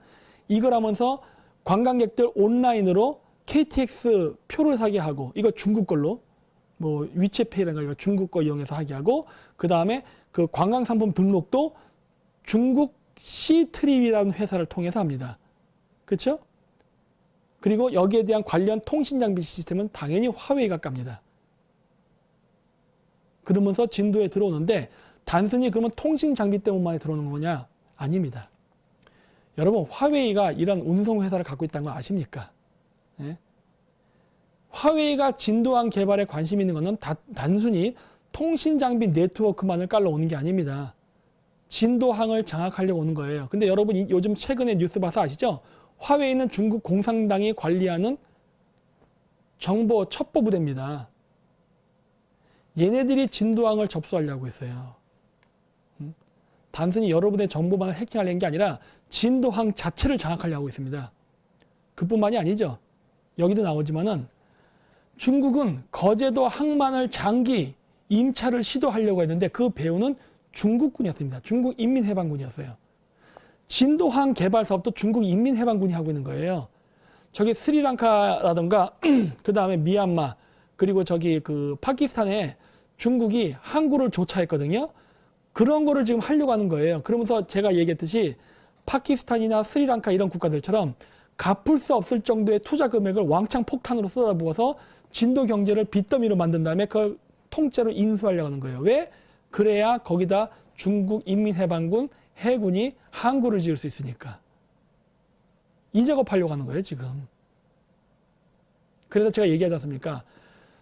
한반도의 서해안, 남해안 도서지역 개발에 중국 자금이 지금 왕창 투입되는 것은 중국 인민해방군의 군사전략 목적 때문에 하는 것이다. 이건 순수한 투자 아니다. 얘기하는 거예요. 그래서 중국이 2년간 거제도의 항만도 시설을 장기 임차하려다 좌절되었다고 21일 아사히 신문이 보도했다. 그래서 중국은 남중국해에서 말라카 해협을 지나 인도양, 페르시아만으로 이어지는 각국의 항만 개발을 지원하고 있다. 이 항만 거점을 연결한 해상 교통로를 진주 목걸이라고 부르는데 중국이 자국 기업을 앞세워 한반도에까지 군사력을 확장하려는 것이 아니냐는 것이다. 당연하죠. 당연한 거지. 이거를 목적으로 해서 돈이라는 미끼를 던지는 거예요. 돈이라는 미끼. 그리고 거기에 지방시, 도의원, 시장, 군수, 도지사, 그다음 뭐 우리나라 국회의원 등등이 그냥 그 돈을 먹으려고 혈안해서 아주 발악을 하는 거예요, 지금. 그게 현재 대한민국의 현실입니다. 진도군 진도항 배후지 개발 탄력. 여기도 얘기했죠? 고분 중국 건축고분 유항공사. 그래서 역사단체가 들어오고 있다고. 그러니까 저 얘기했으니까 통과할게요. 그래서 이 진도 투데이도 저번에 보여드렸던 화면인데 진도항 개발 중국 정부 차원에서 적극 도와주겠다. 당연하죠. 군사 목적으로 하는 거니까. 진도항에 중국 해군이 들어올 날이 얼마 안 남은 거죠. 그래서 이 지역을 개발하는 이유가 여기에 있습니다. 제가 노란색을 쳐놓은 거는 제주도와 대마도예요. 그 위쪽이 바로 진도와 거제도가 있는 그 도서 지역 해안지대죠. 이 지역을 장악하려는 이유는 뭐냐? 바로 잠시만요. 제가 형광펜으로 이걸 설명을 해야 됩니다. 이렇게 중국이 이 선이 좀 얇네요. 형광펜. 두껍지가 않네. 그냥 빨간색 그겠습니다. 자, 그냥 이렇게 이 지역 제1도련선을 중국이 지금 장악하려는 포석이에요. 그래서 주한, 주일 미군 해군 기지를 전쟁을 통해서 쫓아낼 수 없으니까 이렇게 투자라는 명목으로 들어와서 갚을 수 없는 돈을 주고 그 지역 경제가 초토화돼서 파탄이 나면은 그거를 날값에 먹은 다음에 그 지역에 대한 개발 권리를 독점적 권리를 얻은 다음에 거기다가 말로는 그 여객선이 접안할 수 있는 그 항구를 만든다면서 군함이 접안할 수 있을 정도의 거대한 그 항구 개발을 해서 중국 인민해방군 해군이 들어올 수 있게끔 길을 열어주는 작업을 지금 하는 게 중국의 사업이에요. 그리고 그러한 사업은 한국이 처음이 아니라 아까도 얘기했듯이 스리랑카, 브루나이, 파키스탄, 그다음 몰디브 등등 각 지역에서 지금 하고 있는 거고 그 중에 한 일환으로서 현재 진도 개발과 거제도 개발을 하려고 하는 거예요. 그래서 중국 인민해방군이 배후에 있는 것입니다. 그래서 제가 지금 우리나라 서해안 전라도 지역 개발을 그 중국 자본이 투자되는 거는 매우 위험하니까 하면 안 된다고 얘기하는 거예요. 제가 전라도 사람들 밥 먹고 살지 말라고 방해하는 게 아닙니다. 그리고 아까도 얘기했죠. 중국 자본 들어오면 그 지역 사람들 실업자 되는 거예요. 통째로 뺏깁니다. 그래서 제1도련선을 연결하고 그 다음에 연결되는 게 제2도련선입니다. 그게 바로 여기 바깥에 보이는 요 선이에요. 제2도련선. 그렇죠? 이 제2도련선. 이 제2도련선까지 세력을 확장하고 그걸 육상 통로로까지 연결하려는 게 바로 해저터널 사업인 거예요. 보이시죠? 그래서 중국 인민해방군이 바로 진도항 개발, 고속철도 사업, 그 다음에 해저터널에 자금을 투입하고 그리고 이러한 보잘것없는 지방 군수, 도지사들을 끌어들여갖고 리커창 같은 중국의 제2의 인사가 같이 만나서 밥도 먹어주고 하는 거예요. 그러면 헬렐레 해갖고 좋아가지고 나 리커창이랑 밥 먹었어. 영광이야. 그러면서 묻지도 따지도 않고 중국에 부역행위 할 테니까. 이 작업을 하는 게 지금 현재 중국 인민해방군의 바로 인도태평양 전선 쪼개기 전략입니다. 그래서 세월호 인양업체 샹하이 셀비지죠. 정부에 329억 원을 더 달라고 요구할 계획이다. 날강도가 따로 없죠. 날강도가. 결국 입찰가보다 더 많은 돈을 뜯어간 거예요. 놀랍죠? 근데 왜 우리나라 정부는 여기에 그냥 끌려만 갔을까요? 당연하죠. 코낀 게 있으니까. 응?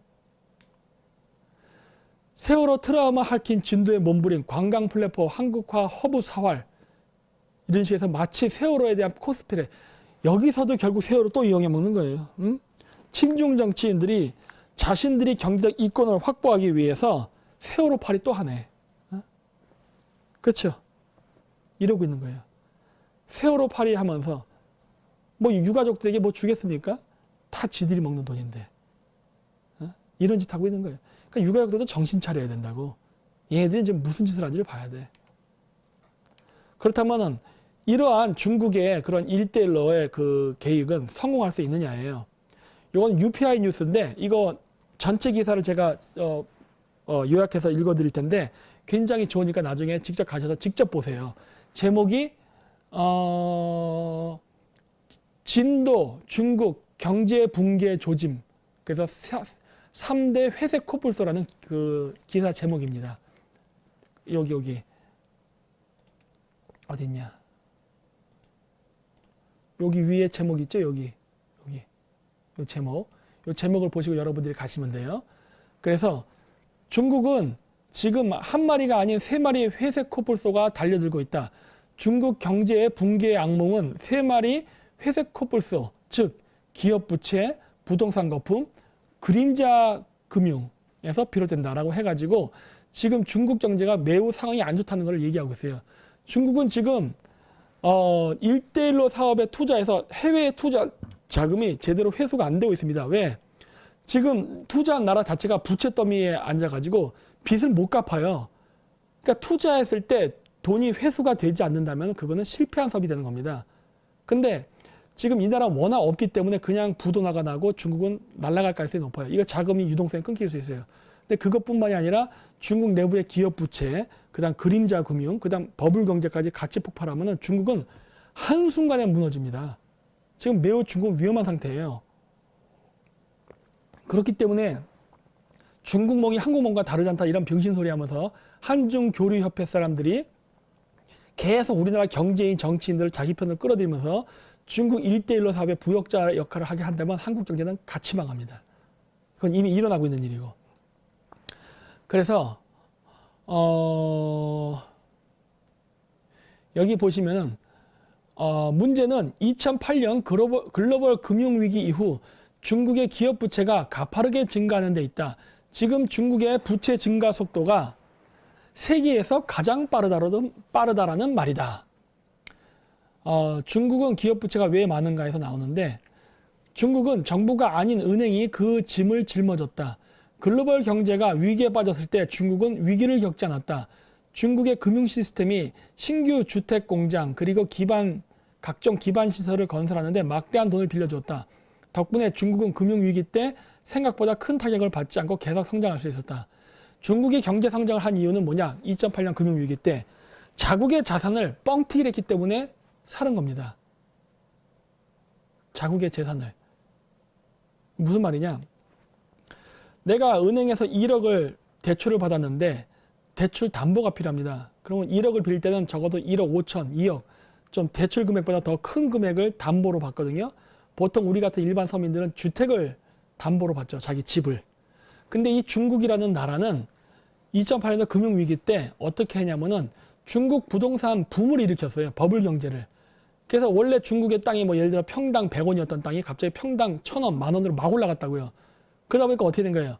자산 가치가 올라간 거예요. 아무것도 아닌데 갑자기 내가 가만히 있다 자고 있더니 내 부동산이 1억에서 100억이 되는 거와 똑같은 효과가 난 거예요. 100억이 나면 어떻게 돼요? 더 많은 대출을 받을 수 있게 된다고. 그래서 중국 애들이 오히려 사실 부자가 된 것도 아닌데 그런 부동산 거품 때문에 부자가 됐다는 착각 속에 많은 돈을 해외에 투자하고 막 그랬어요. 근데 문제는 뭐냐? 이 모든 투자의 근본이 되는 중국 부동산 버블이 붕괴되게 되면 중국이 해외 투자했던 모든 것들은 그림자같이 사라집니다. 지금 중국이 이 딜레마에 온 거예요. 중국의 기업 부채도 마찬가지예요. 그러한 자신들의 기업 자산을 이용해갖고 은행 대출을 받았고 그걸 통해서 사업을 벌리고 했는데 지금 손익분기점을 넘겨서 수익이 발생하지 않고 있어요. 왜? 중국은 지금 남의 나라 기술을 연락에 훔쳐가지고 물건을 만들고 있는데 그 만든 물건들을 팔지를 못하고 있거든요.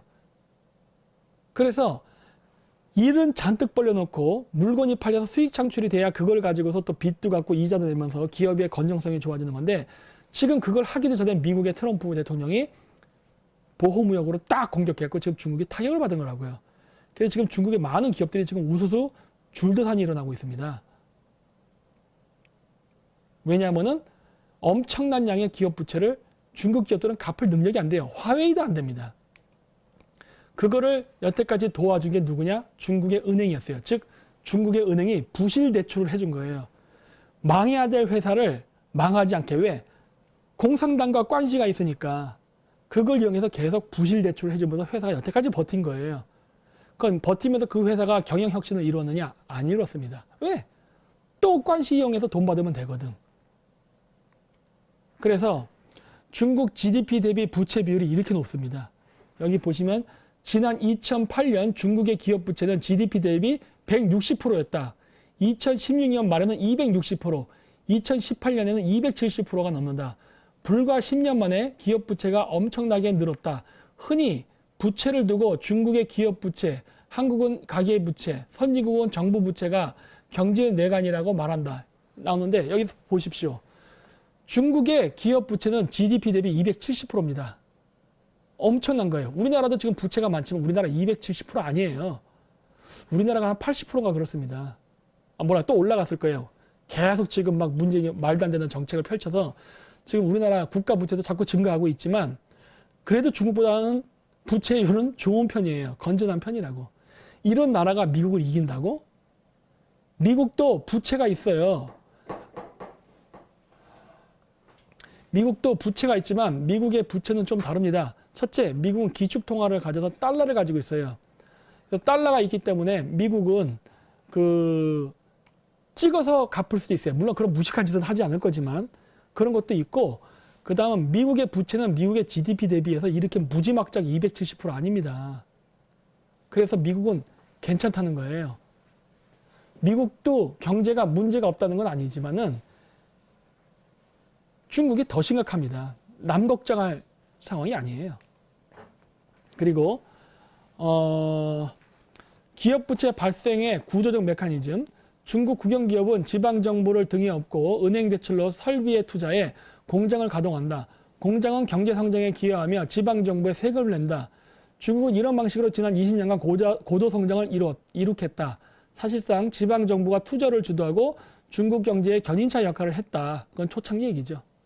지금은 아닙니다. 국영기업의 대출을 담당하는 지방정부의 두 가지 주요 과제는 성장과 세수다. 세수가 더 우선이다. 세금이 없으면 아무 일도 못한다. 공공질서 유지, 해고, 노동자 보상, 교육사업 등 모든 돈이 쓰이는 일이다. 지방정부는 성장을 못하면 세수가 줄기 때문에 부채를 끌어서라도 기업에 돈을 마련해준다.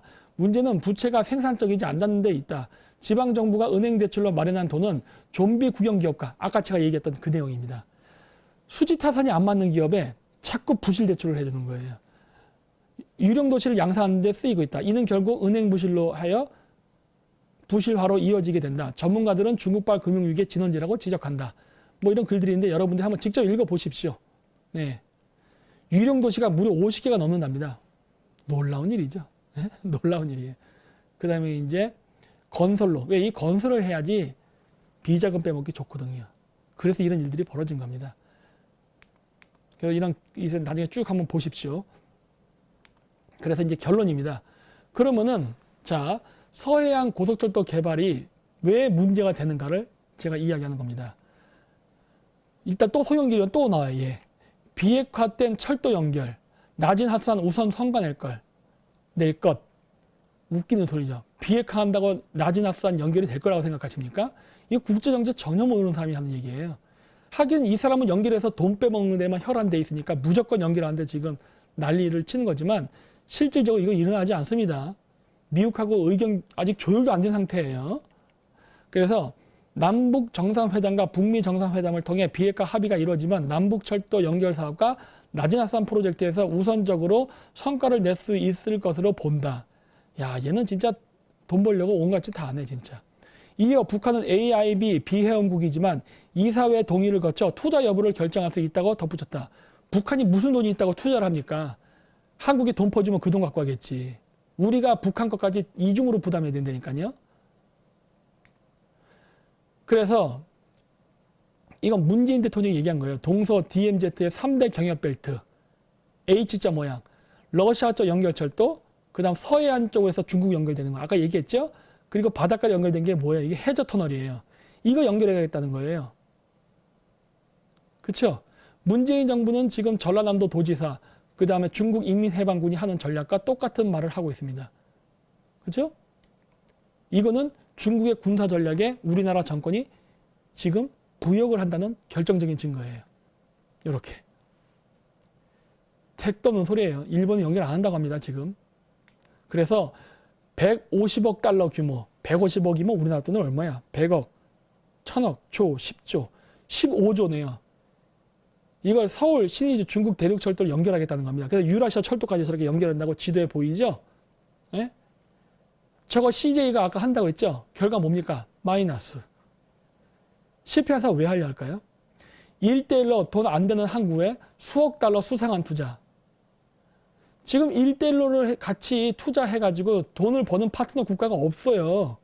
심지어 제가 자주 왔다 갔다 하는 카자흐스탄조차도 지금 죽쓰고 있습니다. 죽쓰고 있어요, 지금. 조만간 카자흐스탄 탱기가 또 평가절하 될 거라 그러더라고요. 계속 평가절하가 돼요. 카자흐스탄이 그동안 박정희 대통령 모델을 따라갖고 경제 성장했던 게 중국하고 경제 교류를 하면서 일순간에 거기도 지금 무너지고 있어요. 정말 안타까워, 저도 지금 카자흐스탄 보면서. 왜 중국이랑 교류할까? 가끔씩 거기 그 친구들을 만나갖고 그런 얘기해요. 중국하고 관계 끊어라. 중국 돈 갚지 말아라. 미국 편 들고 중국 돈 갚지 말아버리라고. 미국하고 확실한 동맹관계만 보장받는다면은 중국 돈 안 갚아도 보호받을 수 있다. 그런 얘기 제가 많이 한다고요. 예? 일종의 마사지 작업이죠. 뭐 어쨌든 카자흐스탄은 어떻게 될지는 보자고요. 뭐 일단은 제 나라는 대한민국이니까. 그래서 보시면은 중국의 1대1로 사업에 협조했던 나라들이 죄다 빚더미 안고 굉장히 수지타산도 안 맞을 뿐만 아니라 그 자국의 기간 산업이 다 중국에 넘어갔습니다. 이렇게. 이런 현상은 제가 아까 얘기했듯이 자주 왔다 갔다 하는 카자흐스탄도 마찬가지예요. 문하이라는 말이 카자흐어로 한국어로 석유입니다. 문하이가스, 석유공사라는 소리인데 악토베 문하이가스라는 회사가 있어요. 악토베가 중국 CNPC, 중국 석유가 투자를 해서 진출해 있는 그 회사인데 이 CNPC, 즉 중국 석유가 악토베 문하이가스의 99% 지분을 장악했습니다. 그 외에 다른 지방, 그 문하이가스라고 이름이 붙은 뭐 잠빌 문하이가스 등등의 그 많은 그 지방 석유 회사, 국영 회사들을 주식을 중국 애들이 50% 이상 지금 다 장악했어요. 그러면서 카자흐스탄 석유의 중국화가 일어나고 있습니다. 그래서 안 된다니까요. 그래서 지금 중국하고 교류했던 나라들이 전부 다 중국한테 자신의 국가 기관 산업을 다 빼앗기고 있어요. 한국이라고 예외일 줄 아십니까? 그래서 중국하고 교류를 하게 되면 다 뺏깁니다. 그래서 제가 하지 말라는 거예요. 실업자만 양산됩니다. 왜? 중국 애들이 자기네 값싼 인력, 검은 아이들 있잖아요. 중국 내에서 골치 아픈 애들. 이런 애들을 한국에다 대량으로 보내갖고 차이나타운 건설할 때 인구 투입시킬 때 쓸 거거든요. 그래서 한국을 중국화시키는 작업을 할 거기 때문에 그런 거예요. 이미 다른 적도 하고 있어요. 그래서 중국하고 교류하면 망합니다. 또 한 가지 우려. 미국의 이해관계에 벗어나는 가스 파이프라인 건설, 고속철도 건설을 하게 되면은 매우 안 좋은 일이 발생할 수 있습니다. 그래서 제가 예전에 자연사 박물관이라는 그 프로를 했던 이유가 바로 이런 것이에요. 자, 이게 뭐냐면은 2012년에 1차로 여기 보시면은 잠깐 볼펜을 쓸게요. 여기 2012년 완공을 목표로 해서 그 투르크메니스탄, 우즈베키스탄, 카자흐스탄, 중국으로 연결되는 가스 파이프라인 프로젝트를 했었습니다. 이렇게 연결되는. 이렇게. 이 프로젝트가 1차 완공이 2012년에 됐고 2차 완공을 2016년 완공을 목표로 2016년 완공을 목표로 해서 이 프로젝트가 있었어요. 하려고 했습니다. 공교롭죠? 우즈베키스탄 대통령이 2016년 9월 2일 날 심장마비로 사망했습니다. 갑자기 건강이 안 좋아졌어요. 아시겠어요? 제가 뭘 말하는지 잘 아시죠? 쓸데없는 짓 하지 말라는 겁니다. 그리고 여기 안 나왔구나. 또 하나가 있었는데 요거 얘기할게요. 그냥 없으니까 그냥 얘기할게요. 여기 보시면은 노란색으로 제가 이렇게 선을 그어 놓은 게 있습니다. 노란색으로. 이게 뭐였냐면은 2006년도부터 시작해서 2008년도까지 카자흐스탄의 아트라우서부터 중국의 아라샹코까지 연결되는 그 중국 카자흐스탄 횡단 가스 파이프라인을 2008년도에 완공시켰습니다.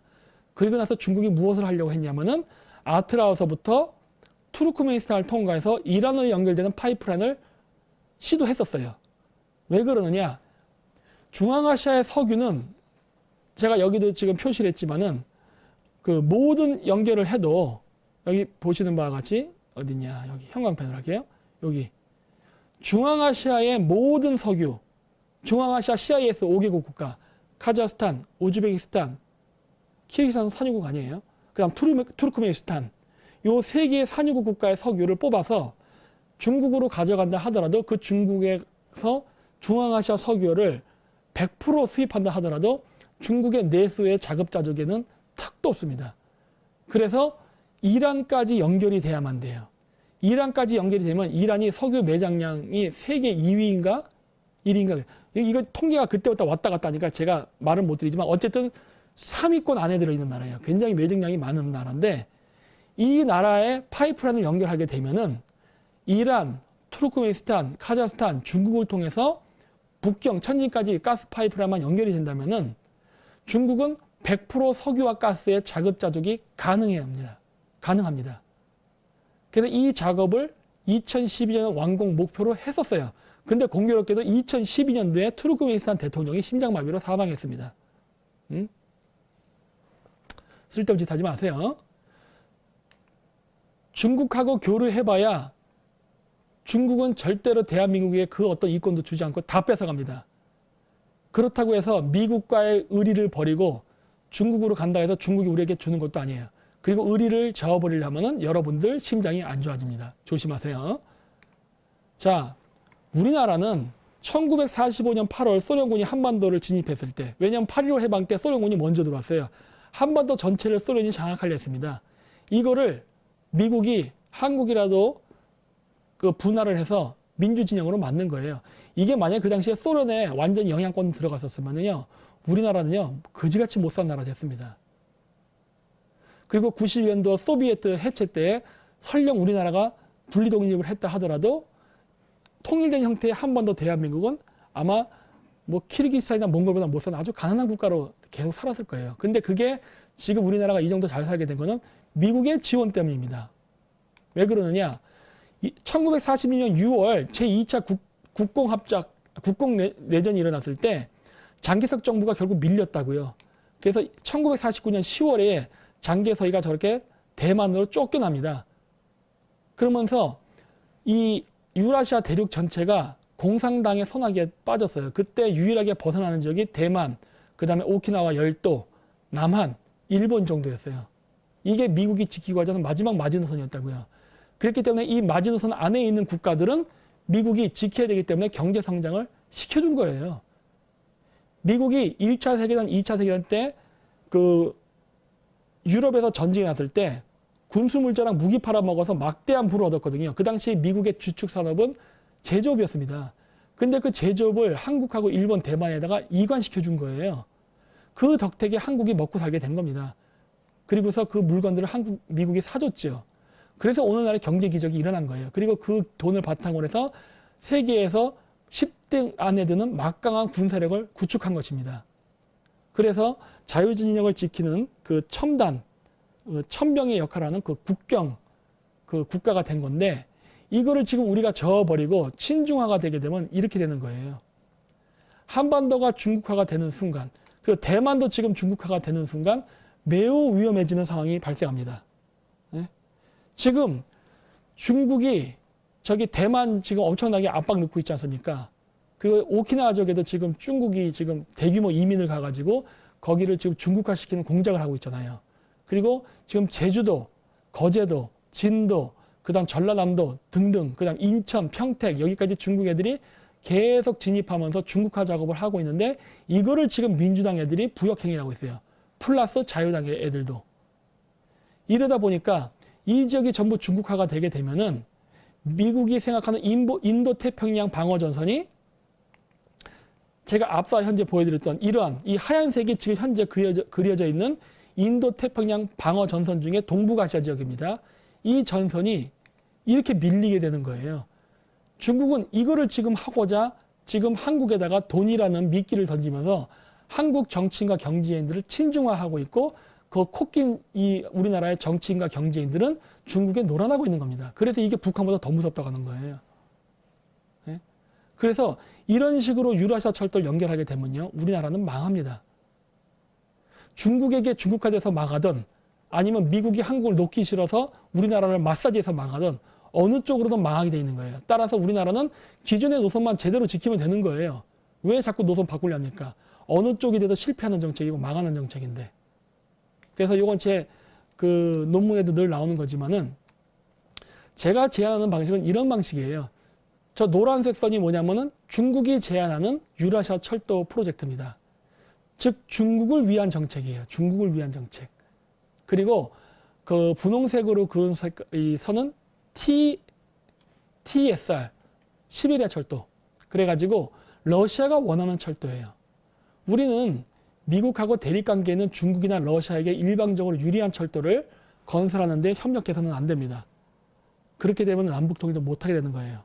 우리는 중국하고 러시아의 일방적인 이해관계가 갈 수 없는 중간지대를 통과하는 새로운 제3의 제안을 하면서 우리가 유라시아 철도 개발을 했을 때 우리의 국익과 미국과의 한미 군사동맹이 부딪히지도 않으면서 그러면서 우리가 이 유라시아 철도 개발을 했을 때 러시아화 된다던가 중국화 되는 것을 막을 수 있는 독자적인 노선이 개발되는 거예요. 그리고 그렇게 만든다고 하면은 미국의 강력한 자금, 그다음 군사적 지원이 있기 때문에 빼앗기지도 않습니다. 이게 제일 바람직한 제가 바라보는 노선이에요. 그렇기 때문에 제가 생각하는 노선은 바로 이렇게 하늘색으로 칠해놓은 겁니다. 동경, 오사카, 후쿠오카, 부산, 서울, 평양, 요녕성, 울란바토르, 우르무치 이런 식으로 쭉 가는 거예요. 카자흐스탄까지.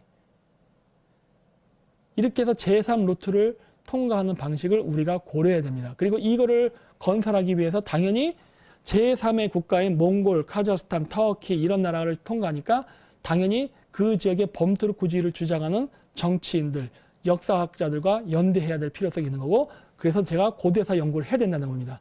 마치 중국 애들이 우리나라 진도에 들어오면서 고대사 연구단체가 들어오는 것처럼 똑같은 전략으로 우리도 해야 된다고 보는 거예요. 그래서 고대사 연구가 필요하고 경제교류 그러면서 한미 군사동맹이랑 군사학적 관점에서 바라보면서 개발해야 됩니다. 마치 중국 인민해방군이 진도와 거제도를 중국이 지금 그 미국의 인도태평양 방어선을 붕괴하기 위해서 접근하는 군사전략적 목적에서 오는 것과 마찬가지로 우리도 똑같은 방식으로 군사전략적 측면에서 이 유라시아 철도 개발을 바라보고 어떻게 노선을 설정할 것인가를 고민해야 되는 거예요. 근데 우리나라의 정치인, 경제인, 국회의원들은 이러한 생각이 없습니다. 그래서 매우 위험하다고 얘기하는 거예요. 그래서 다음번에 이러한 일들을 하게 되는 그 국회의원이 됐던 대통령은 명확한 국가관과 국익이라는 기반 속에서 우리나라가 어떻게 남북 통일을 해야 되고 유라시아 철도 연결 사업을 해야 되는지에 대한 고민과 연구가 있은 상태에서 이 일을 해야만 성공할 수 있습니다. 그래서 오늘은 그 중국이 어떻게 그 서해안 철도 개발에 군사 목적적으로 접근하고 있으며 우리는 이것을 어떻게 대응해야 되는가를 결론 부분에 제가 짧게 얘기했습니다.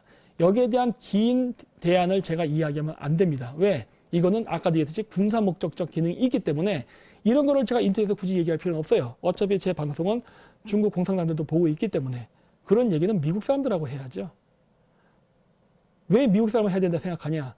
제가 지금 우리나라의 어떤 국회의원을 믿고 이 얘기를 하겠습니까? 그렇죠?